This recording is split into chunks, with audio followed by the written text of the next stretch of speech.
Haleluya, Shalom. Kembali berjumpa bersama saya Pendeta David Mariepan. Pada hari ini kita akan belajar kebenaran tentang Roh Kudus. Pada hari ini kita akan masuk ke dalam pengantar tentang Roh Kudus. Di dalam Perjanjian Baru ada begitu banyak ayat yang menunjukkan tentang ketritunggalan Allah. 3, tapi 1. Matius 28 ayat 19 berkata, "Baptislah mereka di dalam nama Bapa, Anak, dan Roh Kudus." 1 Yohanes 5 ayat 7 mengatakan ada 3 yang memberi kesaksian di surga, Bapa, Firman, yaitu Yesus, dan Roh Kudus. Roh Kudus adalah pribadi, bukan hanya suatu pengaruh. Dia menampakkan dirinya dalam Kejadian 1 ayat 2, dan Roh Tuhan melayang-layang di atas permukaan air. Dia muncul berkali-kali dalam Perjanjian Lama. Daud mengatakan di dalam Mazmur 51 ayat 11, "Janganlah ambil Roh Kudus, janganlah ambil rohmu daripadaku." Dalam Daniel 4 ayat 18 kita membaca, "Roh Allah yang kudus ada di dalammu." Dalam Keluaran 31 ayat 3 berbicara tentang Bezalel, "Telah kupenuhi dia dengan Roh Allah, dengan keahlian dan pengertian dan pengetahuan dalam segala macam pekerjaan." 1 Korintus 8 ayat 6 dikatakan, "Namun bagi kita hanya ada satu Allah saja, yaitu Bapa, yang daripadanya berasal segala sesuatu dan yang untuk Dia kita hidup, dan satu Tuhan saja, yaitu Yesus Kristus, yang olehnya segala sesuatu telah dijadikan dan yang karena Dia kita hidup." Dalam ketuhanan, Bapa adalah pengambil keputusan dan inisiator. Semuanya dari Bapa, tetapi semuanya itu kita dapatkan melalui Tuhan Yesus. Bapa adalah sumber, sementara Yesus adalah sarana. Bapa membuat keputusan dan Tuhan Yesus Kristus membawanya keluar. Tetapi Roh Kudus adalah kuasa untuk melaksanakan keputusan. Matius 12 ayat 28, "Tetapi jika aku mengusir setan dengan kuasa Roh Allah, maka sesungguhnya kerajaan Allah sudah datang kepadamu." Saat ini Allah berada di bumi, terutama dalam pribadi Roh Kudus. Allah Bapa berada di surga, Yesus ada di sebelah kanannya, sedangkan Roh Kudus ada di sini bersama dengan kita, orang-orang yang percaya kepadanya. Setelah Yesus naik ke surga, Dia katakan, "Aku akan meminta kepada Bapa agar Roh Kudus diutus kepada kamu." Dalam Yohanes 16 ayat 7 dikatakan, "Adalah lebih berguna jika bagi kamu jika aku pergi." Dia mengatakan bahwa lebih baik bagi kita untuk memiliki Roh Kudus daripada Dia bersama dengan kita. Karena kehadiran Yesus sebagai seorang dengan menggunakan tubuh manusia, jasmani manusia, Dia terbatas. Dia tidak bisa berada di banyak tempat secara bersamaan. Tetapi ketika Roh Kudus di muka bumi ini, Roh Kudus bisa ada di waktu yang sama di berbagai tempat yang berbeda. Itu sebabnya Yesus katakan adalah lebih berguna bagi kamu. Yesus bersama mereka, tetapi tidak di dalam mereka. Saudara bisa lihat dalam Yohanes 14 ayat 17, yaitu Roh kebenaran.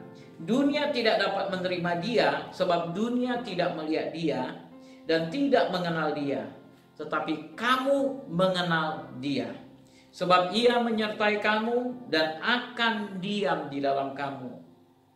Yesus hanya bisa berada di satu tempat pada suatu waktu dalam tubuhnya di bumi. Yesus mengajar mereka firman Allah, tetapi Roh Kudus memungkinkan murid-muridnya untuk melakukan firman Allah. Jadi itulah kebenaran tentang Roh Kudus. Dia adalah suatu pribadi. Suatu pribadi. Jadi bukan hanya pengaruh yang mempengaruhi kehidupan kita, tapi dia suatu pribadi daripada Tuhan itu sendiri. Pada hari ini kita akan belajar tentang fungsi daripada Roh Kudus. Fungsi yang pertama yang kita lihat dalam Yohanes 16 ayat yang ke-7, dikatakan bahwa Dia adalah penghibur. Dan kemudian dalam Yesaya 61 ayat 1 mengatakan bahwa urapan daripada Roh Kudus menyembuhkan yang patah hati. Dalam versi New King James dikatakan memulihkan hati yang patah, menyembuhkan hati yang patah. Dan yang kedua, dia itu disebut sebagai penolong. Dia menaruh dalam kita apa yang Tuhan inginkan. Kita selalu bisa berdoa padanya dan memohon pertolongannya. Dalam Roma 8 ayat 26 mengatakan bahwa dia membantu kita dalam segala kelemahan kita. Kita tidak bisa melakukan apa-apa tanpa Roh Kudus. Itu sebabnya Yesus berkata Lukas 24 ayat 49, tunggu, nantikan di Yerusalem sampai kamu diperlengkapi dengan kekuasaan dari tempat tinggi. Sayangnya ada banyak orang yang berada dalam misi dan pelayanan yang tidak melakukannya karena mereka tidak dipenuhi oleh Roh Kudus. Bapa dan anak berkomunikasi dengan kita melalui Roh Kudus. Dalam Yohanes 16 ayat 13, ia tidak akan berkata-kata dari dirinya sendiri, tapi segala sesuatu yang didengarnya itulah yang dikatakannya, yang akan dikatakannya, dan ia akan memberitakan kepadamu hal-hal yang akan datang. Fungsi yang ketiga daripada Roh Kudus, dia akan memberitahukan kepada kita tentang hal-hal yang akan datang. Dia menerima dari Bapa dan Anak, dan dia sampaikan kepada kita orang-orang yang percaya, yang mengasihi dia. Yang keempat, dialah yang menginsafkan kita. Dalam Yohanes 16 ayat 8 dikatakan Roh Kudus menginsafkan kita dari semua dosa-dosa kita. Setan selalu menyalahkan, mendakwa, mengutuk kita, tapi Roh Kudus akan menginsafkan dan membawa kita kepada pertobatan. Fungsi yang kelima, dia adalah sebagai guru kita. Yohanes 14 ayat 26, ia mengajar kita melalui firman Tuhan, melalui hubungan persekutuan kita dengan dia, maka dia akan berikan pengalaman-pengalaman yang bisa kita lalui bersama dengan dia. Ada banyak sekali pengalaman-pengalaman yang kau bisa nikmati ketika engkau berada bersama dengan Roh Kudus. Nikmati pengalaman bersama dengan dia. Yang berikutnya, dia adalah penuntun kita. Dalam Yohanes 16 ayat 13 dikatakan bahwa dia menuntun kita ke dalam seluruh kebenaran. Ia menuntun kita ketika kita membaca atau mendengar firman dari Alkitab. Ia menuntun juga kita melalui suara di dalam hati kita. Dalam Galatia 5 ayat 18 berbicara tentang dipimpin oleh Roh Kudus. Yang berikutnya, dia membuat Yesus, pribadi Yesus menjadi nyata bagi kita. Dalam Yohanes 15 ayat 26, Roh Kudus melakukan impartasi hadiratnya dan sukacitanya kepada kita. Dia membuat persekutuan kita dengan Yesus dan Bapa menjadi nyata di dalam kehidupan kita sehari-hari. Yang berikutnya, fungsi daripada Roh Kudus. Dia membuat Bapa nyata bagi kita. Roma 8 ayat 15. Tetapi kamu telah menerima Roh yang menjadikan kamu anak Allah. Oleh Roh itu kita berseru, ya Aba, ya Bapa. Efesus 2 ayat 18, karena dia, Yesus, maka kita memiliki akses dalam satu roh kepada Bapa. Haleluya. Kita akan melihat fungsi yang berikutnya. Dia menunjukkan kepada kita semua hal indah yang Tuhan ingin lakukan bagi kita dan melalui kita. Seperti ada tertulis dalam 1 Korintus 2 ayat 9, apa yang tidak pernah dilihat oleh mata, dan tidak pernah didengar oleh telinga, dan yang tidak pernah timbul di dalam hati manusia.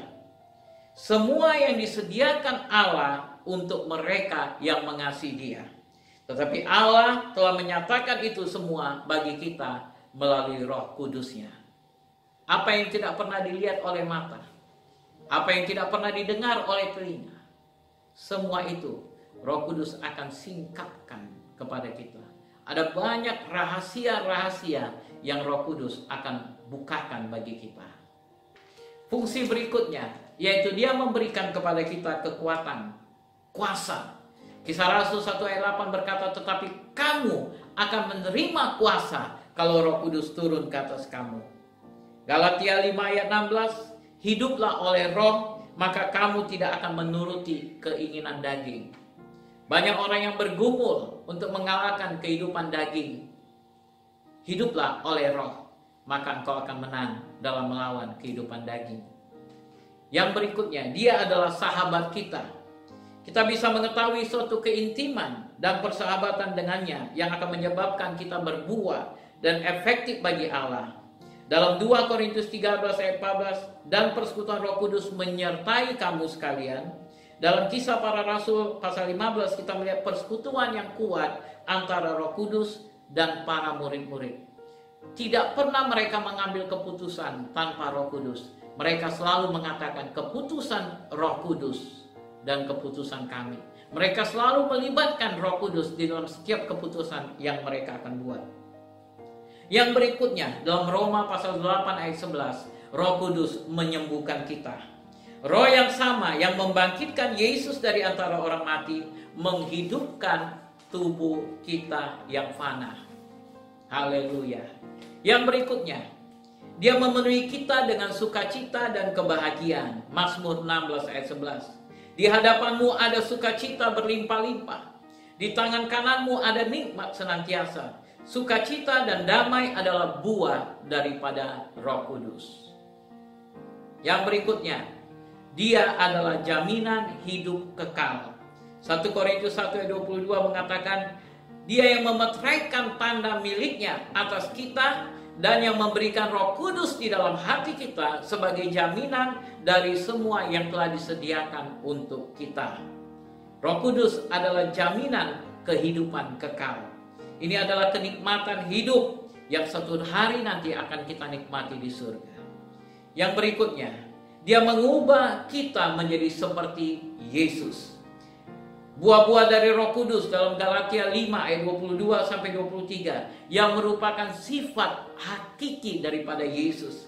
Roma 15 ayat 16, disucikan, dikuduskan oleh Roh Kudus. Kita akan menjadi seperti Yesus. Yang berikutnya, Roh Kudus membuat kita berlimpah dalam pengharapan.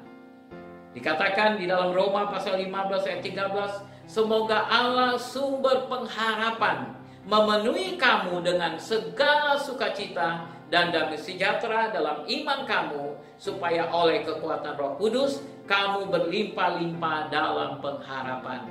Dan yang terakhir, bagi saya ini yang merupakan saya selidiki, tapi mungkin masih ada yang lain. Dikatakan dia memenuhi kita dengan sukacita dan damai. Roma 14 ayat 17, adapun hal kerajaan Allah bukanlah soal makanan dan minuman, tetapi kebenaran, damai sejahtera, dan sukacita dalam Roh Kudus. Jadi ada begitu banyak fungsi daripada Roh Kudus. Ketika engkau mulai menyelidiki ini dan mempelajarinya satu persatu tentang pribadi Roh Kudus itu, maka engkau akan mengalami hal-hal yang luar biasa, pengalaman-pengalaman yang indah dengan Roh Kudus. Hari ini cukup sampai di sini sebagai pengantar kepada kita semua tentang Roh Kudus. Kita akan masuk lebih dalam di hari-hari berikutnya. Engkau akan mulai mengalami Roh Kudus dalam kehidupanmu, dan engkau akan tercengang ketika engkau belajar tentang Roh Kudus dan kau nyatakan dalam kehidupanmu. Dia ada bersama dengan kau dan dia bersuka cita untuk senantiasa memenuhi kau dan memakai hidupmu menjadi berkat yang luar biasa bagi banyak orang. Mari kita berdoa. Roh Kudus, kami bersuka cita engkau ada bersama dengan kami. Dan kau diberikan Bapa atas permintaan Tuhan Yesus kepada kami, agar kami tidak yatim piatu seorang diri, tapi ada engkau menjadi sahabat penolong bagi kami. Oleh sebab itu, singkapkan dirimu kepada kami. Singkapkan dirimu kepada setiap anak-anakmu yang sudah mendengarkan pengajaran pada hari ini. Biarlah kami memiliki persekutuan yang erat dengan engkau. Dan anak-anakmu yang menyaksikan, yang mengikuti pelajaran pada hari ini diberkati senantiasa. Terima kasih Roh Kudus. Kami mengucap syukur untuk waktu yang indah. Dan biarlah engkau senantiasa bersama kami. Di dalam nama Tuhan Yesus kami berdoa. Amin. Amin. Haleluya. Stay safe. Tuhan Yesus menyertai engkau. Roh Kudus rindu bersekutu dengan engkau. God bless.